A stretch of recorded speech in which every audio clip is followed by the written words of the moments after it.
I'm Colin. I'm David. And I'm Bradley. And this is Overarching, a podcast about St. Louis by people from St. Louis for St. Louis. I was not looking into the camera for that, but we're just going to roll with it. Hey, You know what's really fun now? What? We have our first sponsor. Sponsor? Heck yeah. Sponsor! First Bank. We'll talk about them a little bit more later. They're the But first bank. It's the first bank The of first all bank. time. The first sponsor, First Bank. First bank, first sponsor. What a Adam nice and Eve had a coincidence. bank account. This is going to get old. Yep. Love it. Let's jump into our pledge. All right. I pledge allegiance to Gregory FX Daly, the one to whom we owe it all, and to our taxes, which we prefer to be spent on making public officials better. Not by, like, rooting out corruption and stuff. Like, really better. Better in the kinds of ways that matter. Better in the kinds of ways that speak to your average red-blooded American. That's right, we're talking about skateboarding lessons. We think all public officials should have to take professional skateboarding lessons. Why just be the mayor of a medium-sized Midwestern city when you can also be mayor of the pavement? Poppin' and sliding smoother than butter on a pancake, broski. Peep this! Why fix the potholes when you can just hit a sick kickflip over them? Why invest in a new streetcar? We all know rails are just for grinding, baby, yeah!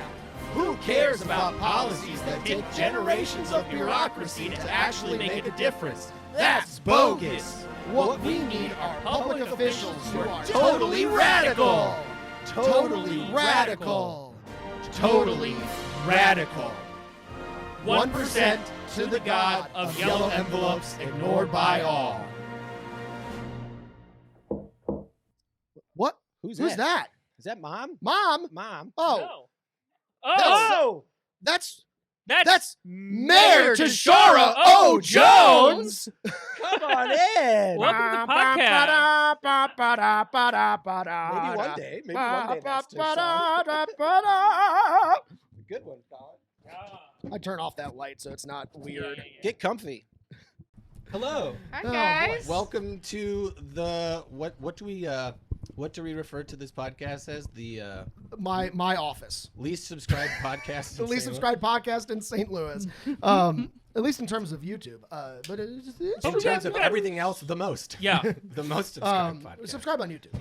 Also, engage in civic responsibility. Go vote from there. There you go. Smash that ballot. Smash the ballot button. Smash that ballot button. How many Subscribe to YouTube your local shows have you precinct. been on before? I've been on a few recently. Okay. Yeah. Why's Okay. that?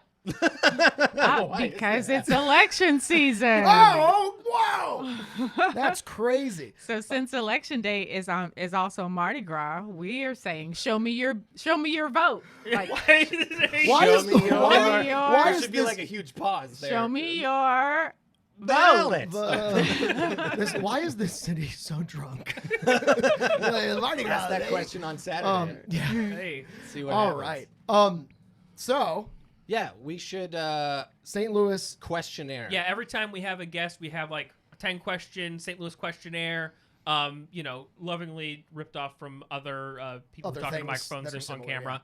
But this Who one, talking this to one, microphones on camera. this one's the special. What I like to call the Tish edition. The Tisha dish. The Tish edition. Hey, there you go. Tisha dish. So it's just like sounds something Italian. The Tisha dish. But yeah, it's a quick kind of rapid fire get to know you before we like jump into like all the hard hitting gotcha journalism. Awesome. yeah, like we have the ability to do gotcha journalism. We are not beholden by. Well, I guess you did go to J school, but we're not Broadcast- beholden by college Broadcast degrees. journalism. all There's right? a difference. Sports broadcast. Yeah. journalism. We don't hold ourselves to any We, authority. we are not accountable at all. No. Yeah. That's like white guys. Anyway, Okay, the first question. first question. There's some recent news. This is genuinely the first question. It always has. It always has been the first question, but there has been recent news that came up. Has not been. This has always been the question. Let's stay there. What is your local bar? My local bar. I tend to get most of my have most of my sort of meetings or bar meetings at the bar at the Chase Park Plaza Hotel. Ooh. It's close to my house. I try to drink within a 5-mile radius of my house. There you go.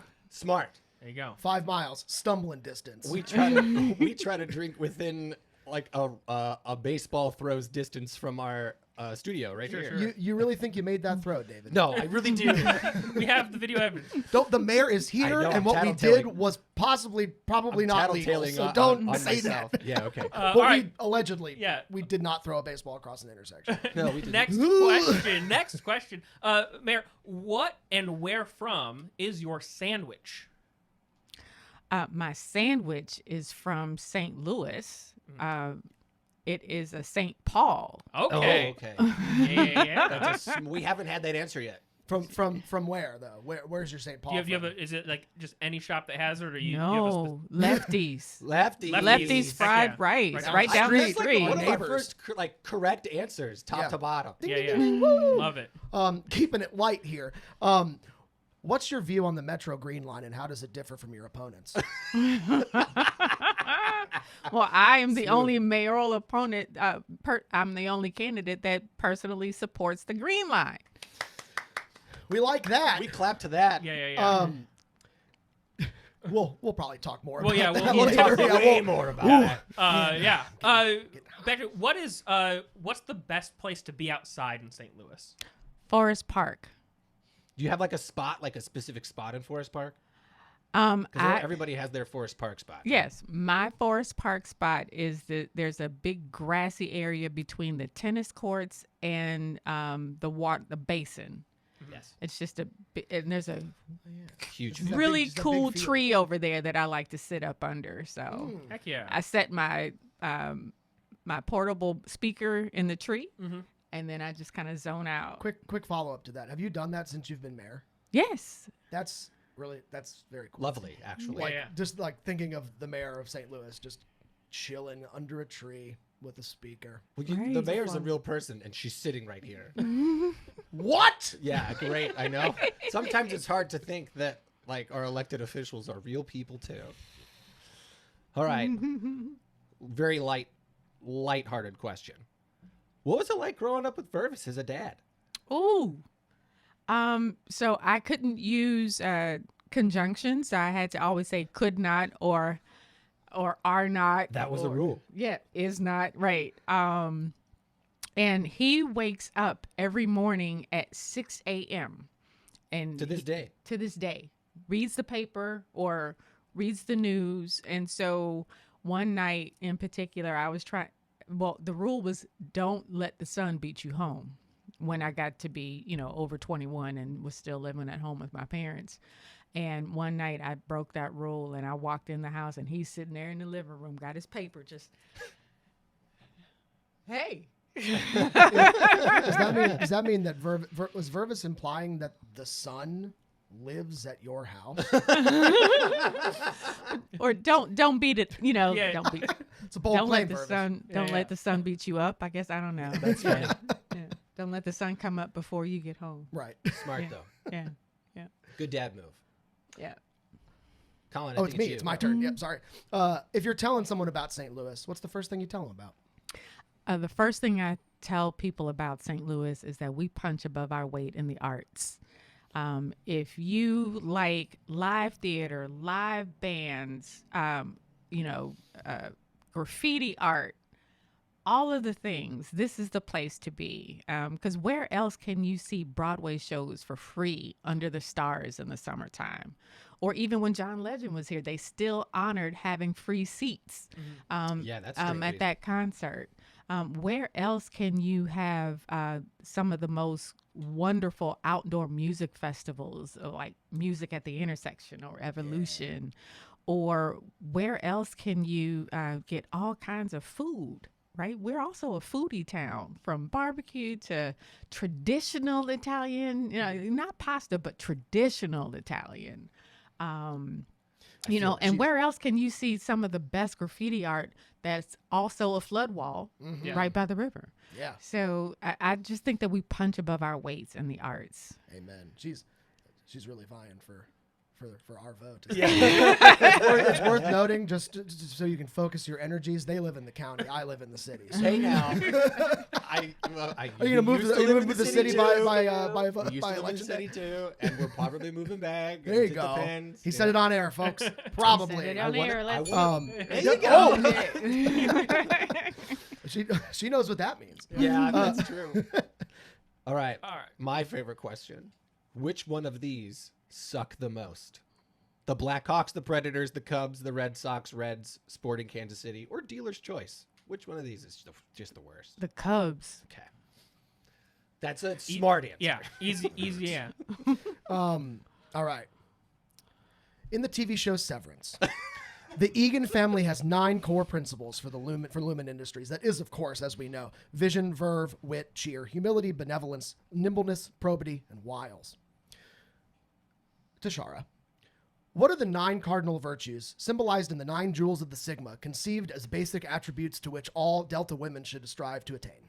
Oh, you're about to take my Delta card. That's what we're here for.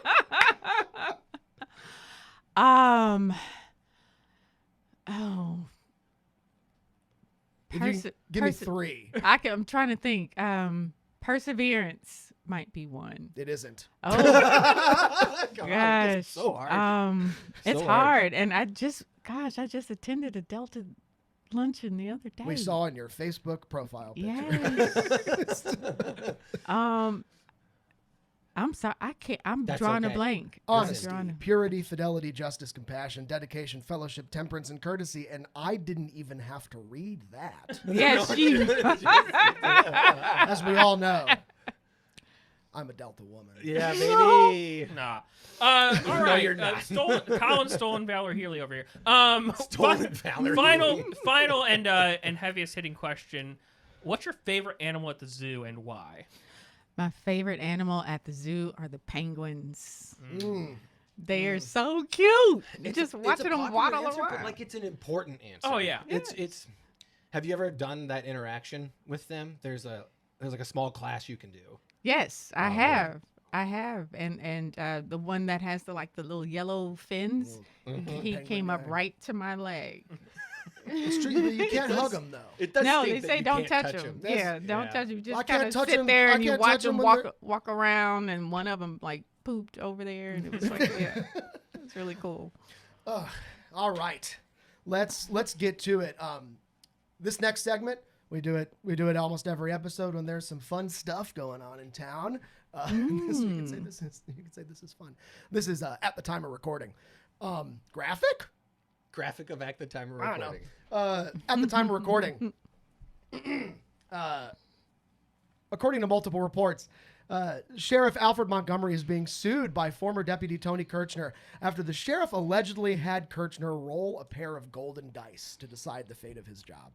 Outside of being a deputy, Kirchner is running to unseat Ward 1 Alderwoman Ann Schweitzer and was being let go from his position with the sheriff's office due to allegations that he campaigned in uniform, which is reportedly against department policy.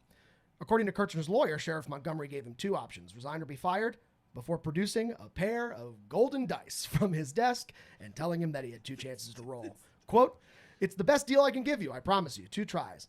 Montgomery said on a department recording, quote, "Before making bad decisions, I always roll these, and it always gives me good advice every time." According to Fox 2 Okay, Now, you're gonna keep going. I got one more. Yeah. According to Fox 2 Now, it's reported that Kirchner rolled a combined 6 on his first attempt and a 7 on his second. What is happening? It feels like a scene out of Better Call Saul. It does. It's like- the way the articles read, yeah. at least from Fox 2 Now and KSDK, I have a feeling that Sarah Fenske's reads a little more Nuanced. Journalistic. nuanced. Yes. But it upon first glance, they really got on this golden dice thing, which who wouldn't? I mean, like it's a pair of golden dice. It is let's a be real. very funny image. I You would- have to agree. We have probably not opinions that you might think on this, but like I would love to hear your opinion on what the heck is going on with this case. Well, I know you would love to hear my opinion on what's going on with this case. However, I can't talk about it. That's what fair. we assumed that, though. Yes, That is fair. That is fair. yes. I mean, it is both a police or sheriff's case. It's also a political case, which is wild. I know Ann Schweitzer said that that he's apparently been regularly campaigning in uniform in front of her, and his lawyers also lamented that, quote, predominantly white sheriffs are being fired for, quote, equally pretextual and fake reasons. That's a wild thing. It's a wild thing to say. When this came out, the headlines, I think this like, and maybe we can broaden this out to something we can talk about, right? Like, it must be frustrating for you. Very. That headlines in this town Goes without are saying. often so irresponsible.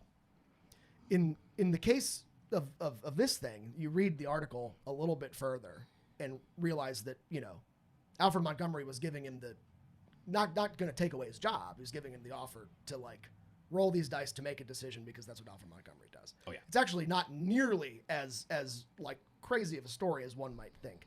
I don't know. I'd love to, like, I know down the street here, and it happens every time a restaurant or something is like changing Ownership.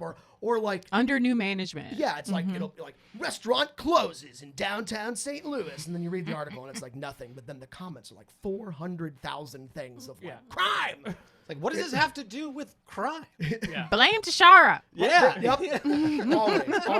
always. Yeah, this restaurant is closing down. That mayor.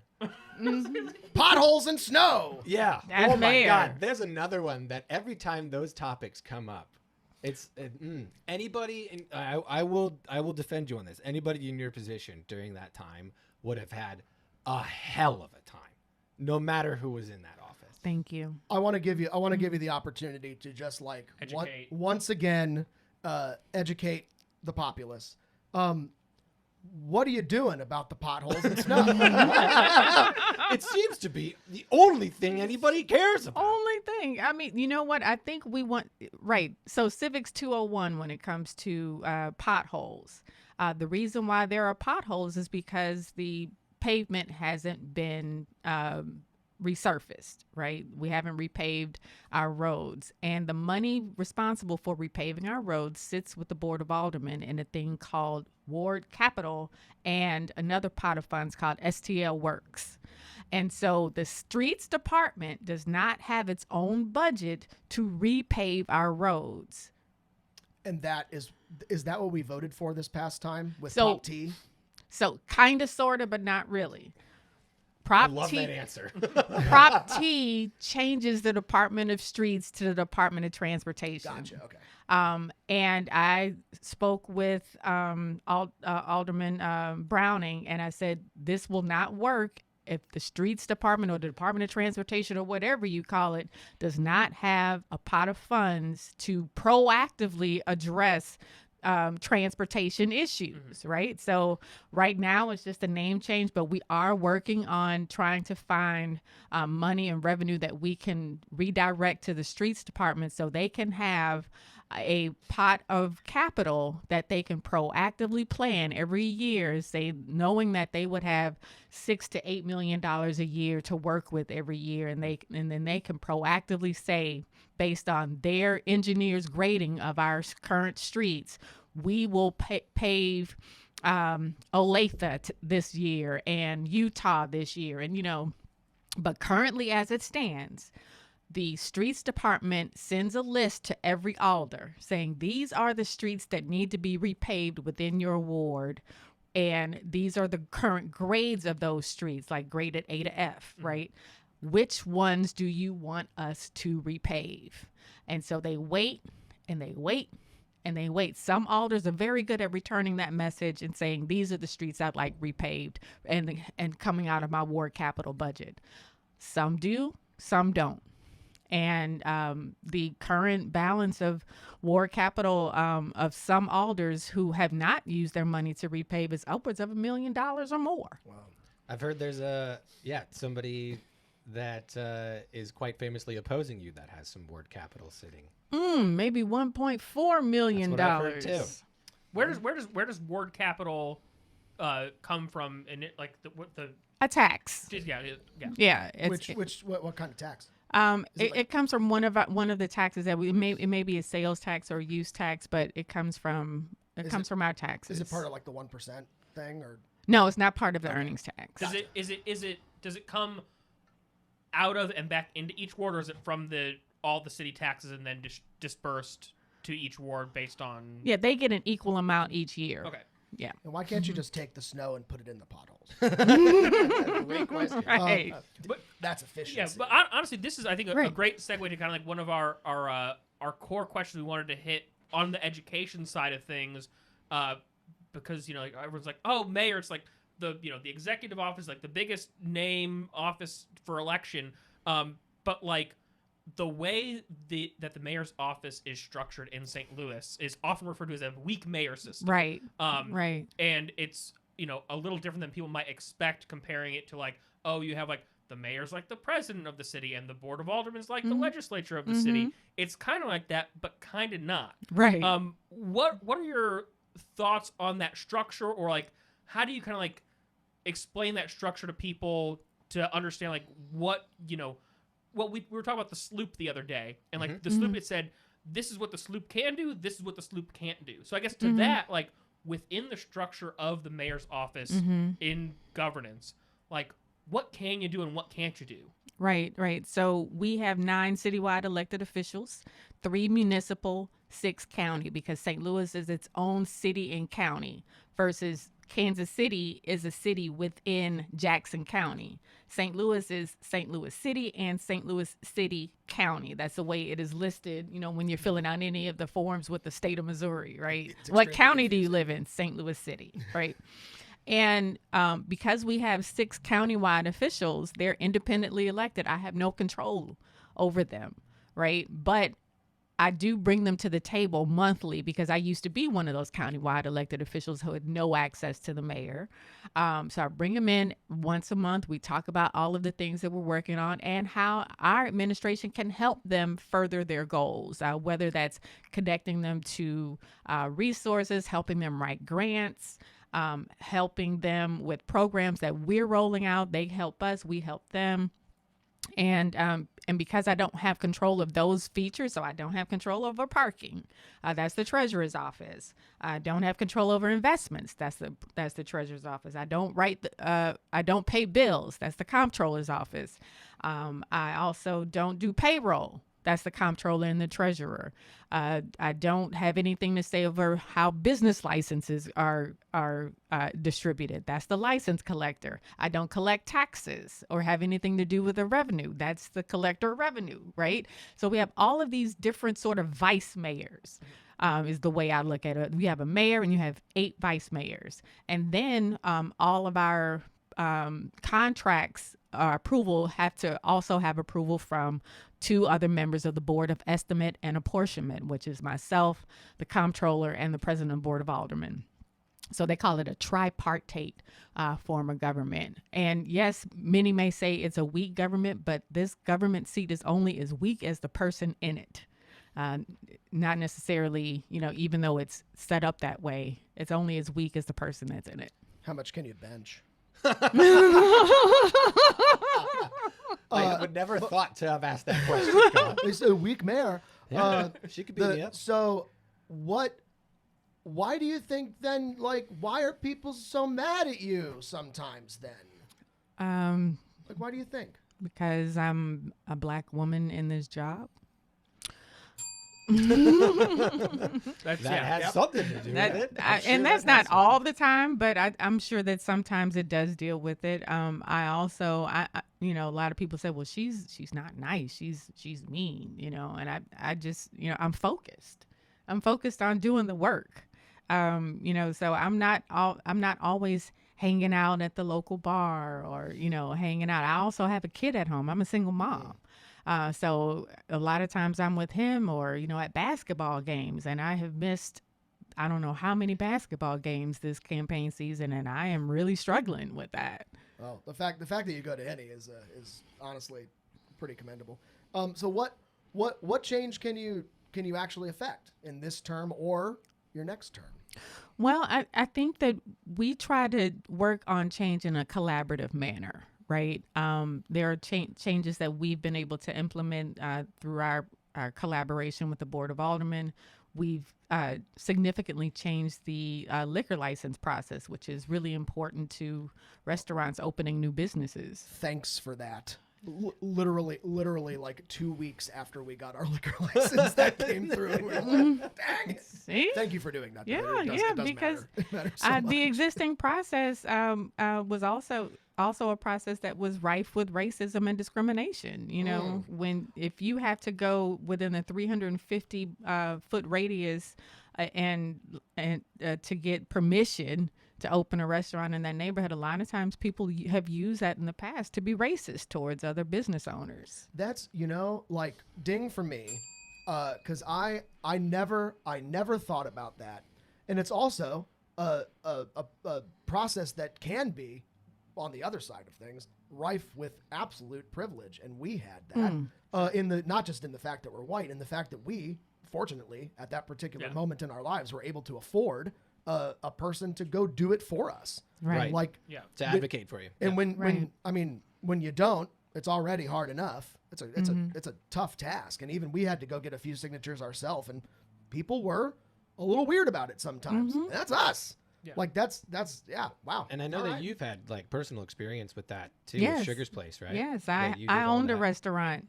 So we were lucky in that we were in a neighborhood that welcomed us.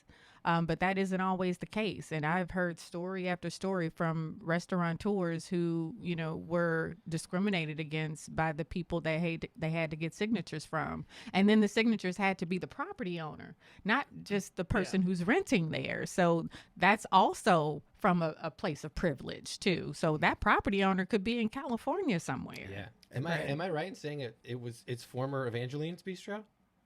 Yes. Okay. Yes. Oh, We that's- called it I didn't Sugar's realize Place. that. Yes. Yeah. That's Very so cool. cool. I mean, love Evangeline's, glad it's there, but I did not realize that. That's really That's where it was. that's okay. Tell us a little about Sugar's Place. Oh, it was fun. It was almost like a supper club. So we had live music all the time, of course, because I love live bands. And the menu was pretty simple, just simple American fare, sandwiches, wings, steak sandwiches, all that. And that's where I learned how to be a bartender. Ooh. Yes, I make a mean martini and a mean old fashioned. I'll hold you to that. Madam We should- Bartender. I was gonna say And cut to us at celebrity Greenfinch. bartender. You got to pop it. We own a bar down the street, as you Hey. might know. The Greenfinch Theater and Dive. And you got to come in and Make my old fashions. Yeah. Do you remember? I looked up some old acts that played. Mystic Voyage. was Mystic. one. Yes, my cousin Marty- is the musical director of Mystic Voyage. Oh, really? Yeah. Okay. Marty Abdullah. Is that? Oh, one? yes, Marty.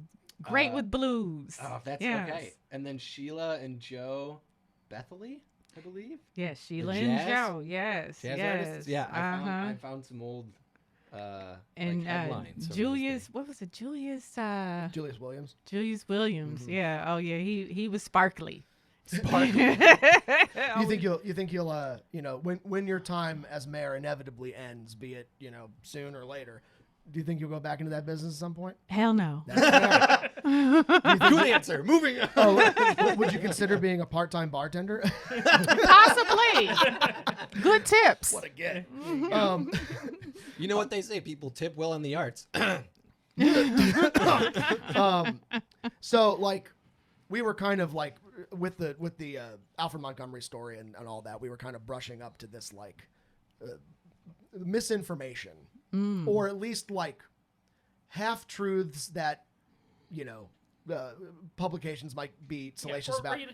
You read a headline, you don't read the article, and then you fill in the blanks in your mind, and it's not Right. accurate. What do you do, or what can you do, or what are you going to do about like battling that misinformation, especially when it comes to crime? Like crime obviously like has unfortunately been synonymous with St. Louis Right. for a long time for complicated and mostly sad reasons. Right. But the facts are the facts. The data but- is the data. But right. people don't vote with the facts. They vote with their feelings. So Mm-hmm. it's like, how are you planning on reaching people between now and March, and between now and the April. I mean, hopefully for Hopefully the April. runoff. You know. You know, we go around to neighborhood meetings. We present the facts. We link people to the police department's website, which is very transparent and has a crime tracker that updates every 24 hours, so you can see crime on the granular level in your neighborhood. But we also lead with empathy there. You know, again, you know, just empathizing with people's direct situations, that they may have been victims of crime themselves or lost a loved one to gun violence. Me personally, I've lost 4 relatives to gun violence since I became mayor in 21.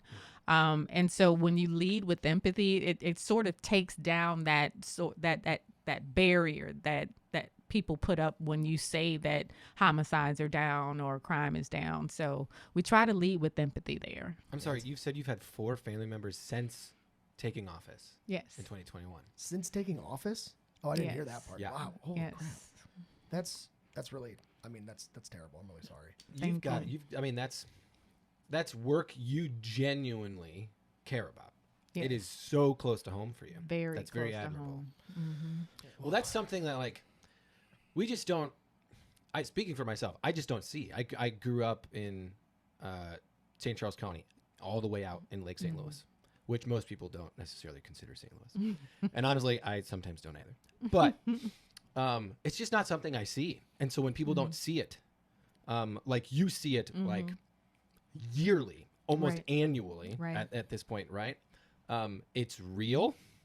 I can tell you it's real.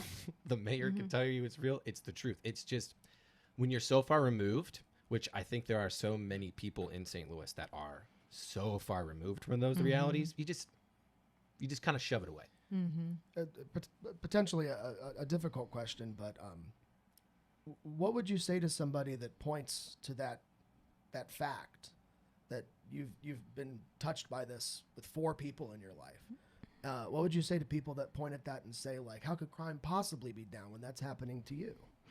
Well, I mean, I would say to them that, you know, the data is what it is. I mean, and yes, my family is included in some of that data that, you know, of the homicides that have been reported. But it doesn't mean that we stop trying. We want to make sure that we don't add any more families as much as we can to this horrible fraternity of people who have lost loved ones to gun violence. But also it makes me show up in our communities in a different way. You know, just yesterday we were marching with the kids at Cardinal Ritter College Prep, where my son goes to high school. But they were marching in honor of one of their former graduates, Isis Marr, who was killed by gun violence a year after she graduated. And I have a personal connection to that family through my college roommate through a really odd way, but we won't get into that. But people accused me of just being out there just because my son was there. I said, no, you know, this is because of I've personally been touched by it, and I know this family, so I'm here because of those reasons. Yeah, with the data as it is a downward trend, like what kind of you know, actions or policies can you point to that like has really like specifically helped drive that down? Well, a lot of our crime is interpersonal. You know, I got a beef with you, you got a beef with me, and instead of fighting it out, we're gonna take our guns and shoot each other. So we have an Office of Violence Prevention that I started in 2022 that works with community organizations on the ground in community, because we believe that people closest to the problems are closest to the solutions. So a lot of our organizations are involved in what's called community violence intervention work, and being trusted messengers out in community. I don't know if you've seen Show Me Peace. They're in the green sweatshirts and the, you know, green hoodies. They do, or we just finished training them in cognitive behavioral therapy to talk to people and talk them through their situations and not always being quick to anger. because a lot of times people just don't have any other coping mechanisms. So we have to bring these resources to them with messengers that they trust. And so far this year, as we're recording this, we have 13 homicides for the year. This time last year, we had 30. And Kansas City has 22 this year. So I would say that we're making progress. But again, we want to make sure that that our intervention work and our intervention providers are out in community. Just real quick for your own sake, what are those statistics, if you don't mind? I know that this particular homicide, but like the number, but like kind of blooming it out over the last like little larger sample size, like last year. Last year was 150. The year before that was 160.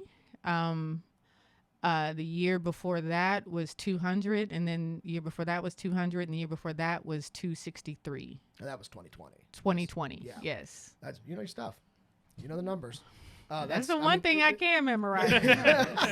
Speech is not so much. It's certain. I mean, it's certainly trending down, and we rail on crime on this show a lot. Not in terms of like we're not fear mongering about it. We I guess monger more about the people in the Facebook comment sections that use it as excuses to divest from the city, right? Prevent progress and all, and I think one of the quintessential hallmarks of that is the Green Line, right? Like and metro expansion, period. Right. And I'm going to speak from the heart here. As I don't own a car. I take public transit in the city. I walk.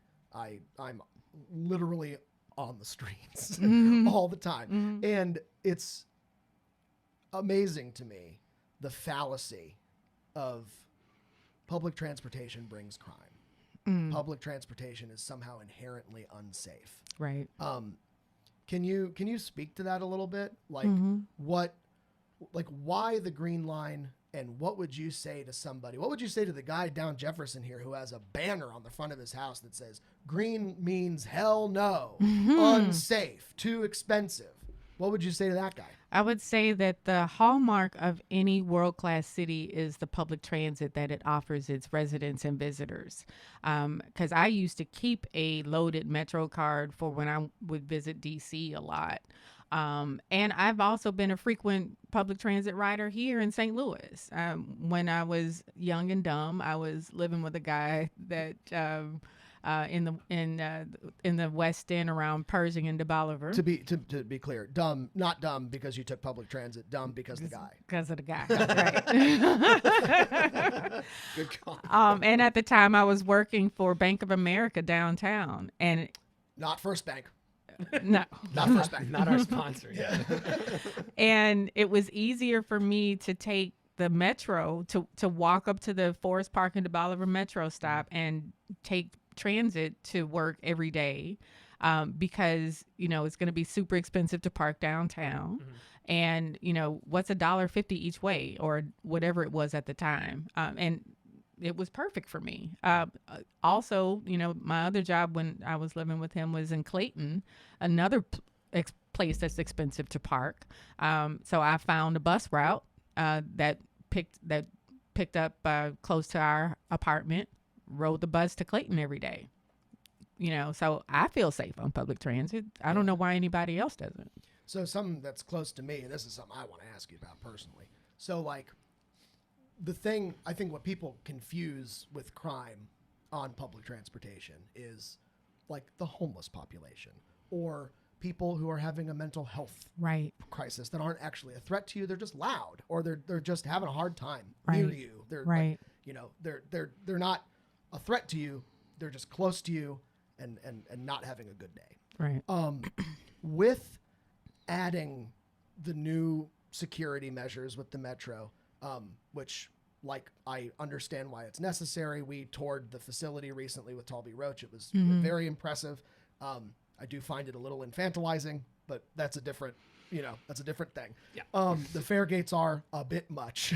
The fact that they exist is cool. Well, make your money, but like let's go back a few years. How about we didn't build it the right way for for how we collect fares in the first place. Tell them about it. Tell them about it. Yeah. Any other city, you can't get on the platform unless you swipe your card first. Sure. Like light rail systems like this, like in Denver, you know, Right. and Cleveland, for example, you know, they are outdoor platform systems Right. that you can walk Right. down the stairs and be like, be there. And it's kind of an honor system, but then you're relying on people to check tickets. But like, I think I don't know of another city in the country that has a system like ours that has tried to retrofit it with fare gates. But like the whole point that I'm kind of getting to is like, so St. Louis has allowed for freedom of movement for populations that might not be able to afford the fare, Right. which deserve to move. Right. You know, St. Louis, I feel like has tacitly allowed for those people to use the system by just largely not enforcing fares on the Metrolink.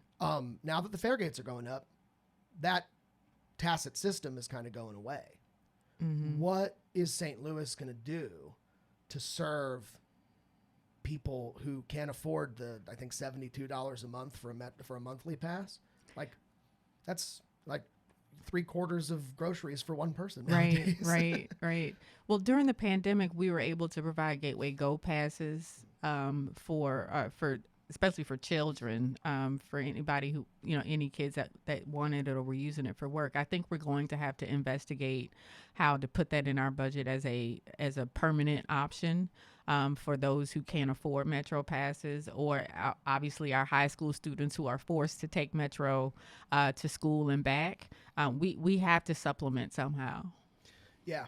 No, I mean, I appreciate hearing you say that. I would love to hear a more detailed plan about that just as a voter. I know not now, but like I would love to hear evolution on that issue just as a city voter who rides the system. It's real important to me. Overarching, as always, is brought to you by First Bank. Bradley, St. Louis's most bank. Not only are they the first bank, they're St. Louis's largest local bank, actually. Specifically, we're sponsored by John Charlton. Thank you, Colin, a lender with the First Bank mortgage team. If you or a loved one has ever been affected by house and need to talk to a professional about money for a house, John Charlton will be your house money man. John is even my personal house money man. That's right, and I trust him with all of my house money needs. Thank you, John Charlton. Thank you, First Bank Mortgage, for sponsoring the show. You think I could do like a sign flip thing with this? Like a. Jesus. Oh, God. The freedom of movement is something that we talk about constantly on the show. We believe it's one of the foundations of. It's the first fundamental freedom. We agree that is Without the first freedom of movement, you can't have any other freedom. of humanity. Exactly. But you're talking about the freedom movement of kids. I want to talk about the education of kids. And I know in our Good city. segue. Thank you. Not even remotely a good segue. Also, segways, terrible idea for public transit. Terrible idea. for Especially public self-driving ones. Self-driving cars, get out. We don't even need to go there. We don't even need to go there, man. We will in You a know what few- they're called? Trains. Anyways, I'm curious your thoughts about the structure of the mayor and board of alderman president and your different roles in the public school system in St. Louis. Because I know with your role, there's a little bit lesser role than other mayors have in other cities across the United States with the public schools. Do you not like that? Would you like to be more involved with the schools? I know there's a lot of people on the boards that would like to see you there more, right? Like at these board meetings. Would you like to be involved more? In like a perfect world, in a perfect mayoral system, what does that look like for you? I would say in a perfect mayoral system, I would be more involved in schools. Like I'd love to go and read to our babies, and also be with them and let them know what a mayor is, what a mayor does, and ask me all kinds of questions, right? And I've been able to do that for the most part. Well, we won't talk about why I can't anymore, but you know, our previous superintendent, I had a great relationship when I was treasurer, and I started a children's savings program for public school children called College Kids. So I would go into the schools all the time, read a book about financial literacy with kids, and then talk about the savings accounts that the treasurer opened for them. And it was a great exchange that we had. Then I would also educate the school leadership about the program to let them know how they could incorporate it into their curriculum. Because the reason why I started the program is because children with less than $500 saved are 3 times more likely to go to college and 4 times more likely to complete college than children without savings. And we use it as $500. Yes, $500, just $500. And we use it as a 2-generation strategy to also reach their parents who might not be getting financial education or financial literacy that they need, because there's an incentive attached to the program that they earn money in their child's account when the parent does financial education courses through the Office of Financial Empowerment, which I also started as treasurer. So, I've been in this work with our kids for a long time, and not being able to do it is actually it's frustrating to me. Why? So if broad strokes, like why aren't you able to do it? The school board has ended its MOU with the treasurer's office and with our program. So now where it used to be an opt-out program, now it's an opt-in. We have to sign people up, there's just different relationships there now and different people there. It's not from our trying to reach out. We do, but they also have to be willing to allow us in. So on education though, like if you were, queen for a day and you could just like implement a policy, right? Or like implement a structure. Just dream with me for a second. We like the number 2 thing everybody talks about St. Louis is the schools, right? Right. And like he's got a kid and he's thinking about moving into the city. My wife and I have talked about having kids, and we live right over here. Our schools are here. Like we believe in public school. My wife's an educator as well. Like what's gonna fix it, Tishaura? I don't think anybody's sitting here saying that our schools are the best in the country, except the 2 that might be, like McKinley and Metro. Right, like and they're magnet schools. Right. Yeah. So how are we gonna fix it? Right, but we want quality education for all children, no matter where they go. And we used to have that in St. Louis. I went to Herzog, which was the neighborhood school in Walnut Park when I was a kid. And I had excellent teachers that I still remember to this day. Miss Norman and Miss Cooksey, What happened? Like how are we going to get back there? We need strong school leadership that knows what their responsibilities are as school board members, that don't get into the day-to-day operations of schools. We need strong superintendents with good experience in changing school cultures, and we need to have an honest conversation about how many schools we need for the population that we have. I agree with that one. That's a hot topic. Do you think we need more or less? We need less, because think about it. We only have 20,000 kids or less in St. Louis public schools, and we have 60 plus buildings. Well, I don't think you knew that. No, I knew it was a lot. I didn't know it was that much, because it feels like there's like. And I may be overstating the number of kids. I think it's maybe somewhere between 15 to 18, somewhere in there. Because I know there's so few high schools, I feel like. But right. There's a lot of elementary schools. Right. And we need to sell off the buildings, do something with those buildings, but also build some new schools. There's nothing that says, gives kids more pride than going to a brand new school. And the last time we built a school was Nance Elementary in Walnut Park. How long ago was that? Yeah. 20 years? I was going to say, Nance, oh my gosh. Well, that was the last time we built?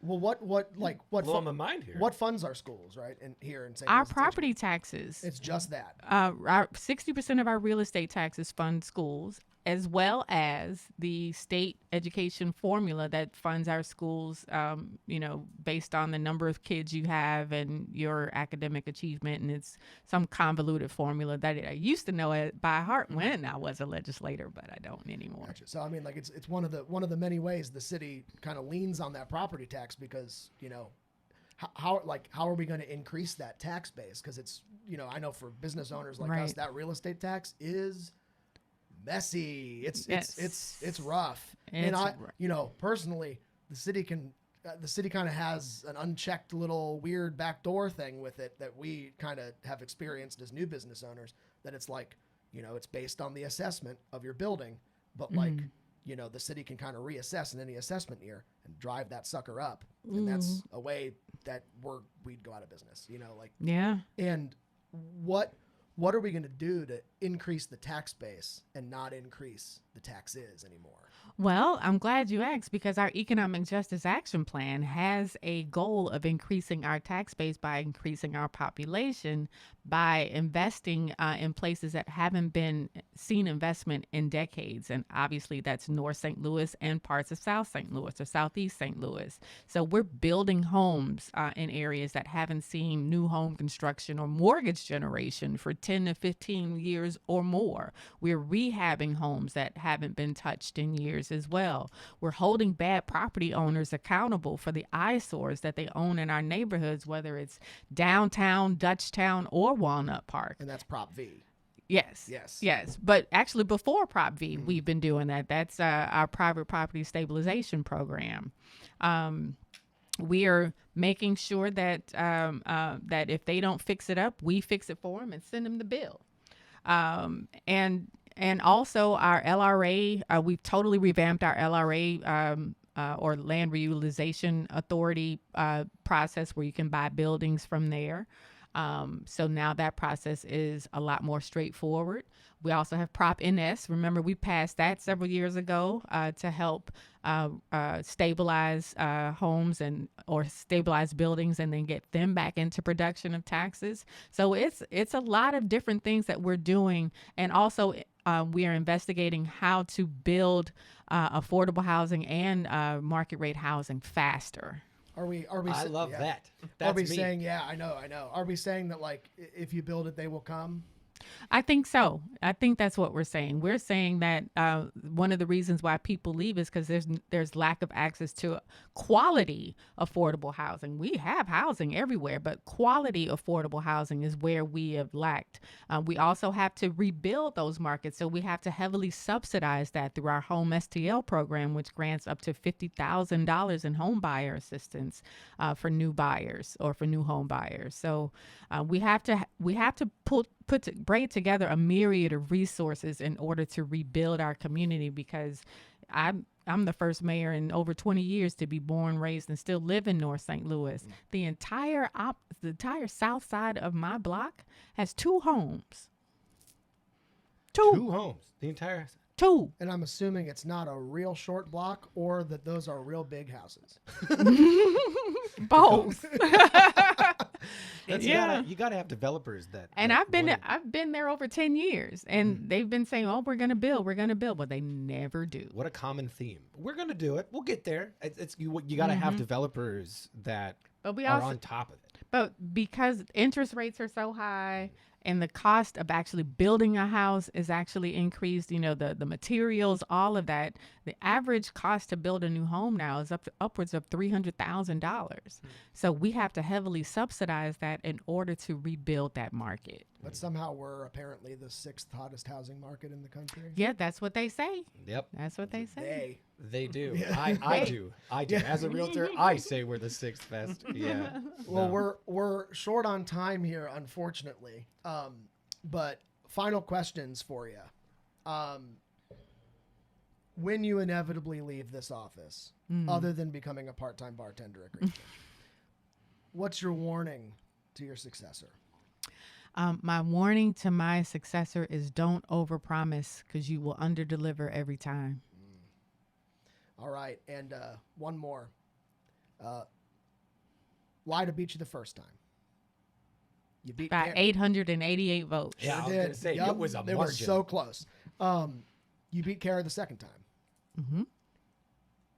Why should we vote for you this time?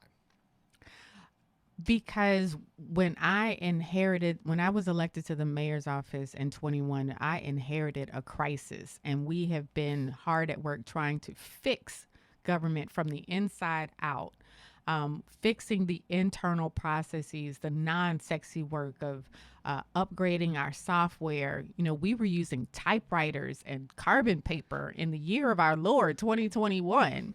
And so, you know, migrating to software from hard paper systems is hard, and people are just really attached to the old way of doing things. And although we're making progress, we still have more progress to go. We are trying to make sure that we are going to provide a city where you can do everything online. From business licenses to liquor licenses to event permits, all of those things. And that takes time because government doesn't move fast. And you cannot expect someone to fix 70 years worth of neglect in 4 years.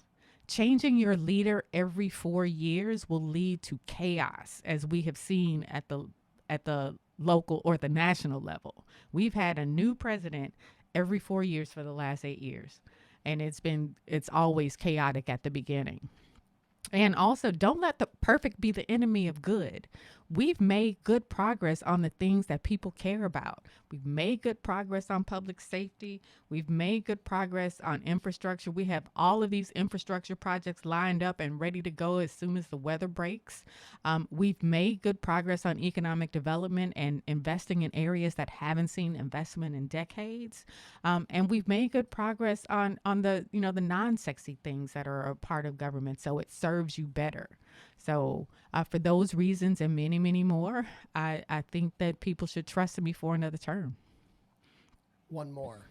Yeah, You right. said Good one one. more 2 I questions know. ago. Why is voting for you on all that stuff any different from voting for any of your opponents? Other Well- than Andrew Jones. Well, if there's one thing I've also learned is that people who have never run anything think they can change everything. And my opponent has never been in an executive office. And then also for those who are considering a vote for her, they need to ask her for her receipts. Ask her what she's done in the 10 years that she has been on the Board of Aldermen to address any of the things that she has complained about. She complains about the jail, but I don't think she's ever visited the jail. She complains about potholes, but she doesn't use her ward capital to repave the roads in her ward. She complains about snow removal, but she didn't reach out to our office to help in any way, shape, or form. And she hasn't reached out to our office to help with anything. So this is collaborative work, and it requires radical collaboration and radical communication. And this particular alderman doesn't collaborate with anyone. Actually, she says that one of her biggest regrets is that she didn't collaborate with her colleagues on the gun bill that she eventually passed. Radical. Radical. Totally radical. radical. Well, thank you. This Thank has you, been Ms. wonderful, Jones. Tishaura. Yeah. Yes, Yeah. Thank you, Mayor Jones. absolutely. We really appreciated having you here. I feel like Yeah. St. Louis knows you a little better now. Yeah, I think I certainly do. Yeah. Yeah, as a city voter, Thank you. from the bottom of my heart, thank you for coming into this place and speaking your piece. Oh, well, thank you. Like I said, I follow you guys on Instagram, and I really enjoy your videos. So. If the Standing mayor there- follows, Yeah. I was standing down at the bus stop when I was actively looking at my phone, scrolling when that notification came through. It was like, Mayor Tishaura Jones followed you. I was like, I screenshot it. Sent it to everybody I know. Thank you so much. Thank Really you. appreciate your time. Thank you. Overarching is recorded at Fly North Theatricals here in sunny South City, St. Loogie Magoogie. Our producer is Unia Gilbert. Editing by Big Picture Media. Logo designed by JP Burks, a.k.a. Scrub. Follow us on social media at Overarching ST Lewis. And if you're not watching this on YouTube, you should. Go smash that ballot box. Subscribe to that precinct and also this channel. I'm Colin. I'm David. And I'm Bradley. And this was Overarching. Coming soon on Overarching, our interview with Kara Spencer, Tishaura Jones' opponent in the mayoral race. That episode will be dropping before the April runoff, so stay tuned on social media at Overarching ST Lewis. Pick your favorite platform. We love you. Thanks for tuning in.